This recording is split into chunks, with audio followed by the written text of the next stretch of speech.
10 محرم الحرام کو شہدائے کربلا کے نام پر غم کے طور پر نوحہ مرثیہ اور ماتم کرنا کیسا؟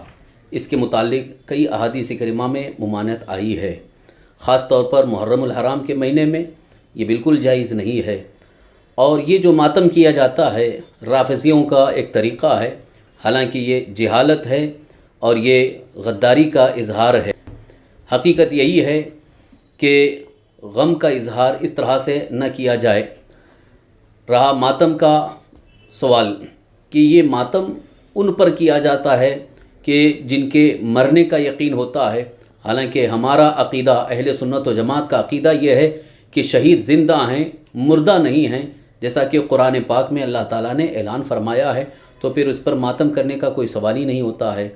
اسی کی طرف اشارہ کرتے ہوئے سی شاہ آل رسول سید حسنین میاں نظمی رحمۃ اللہ تعالیٰ علیہ نے بڑا بھی بہترین شعر پیش فرمایا ہے: حسین کے نام پر اور ماتم نہیں ہے اہل سنن کا شیوا، شہید مرتے نہیں ہیں نظمی قرآن اعلان کر رہا ہے۔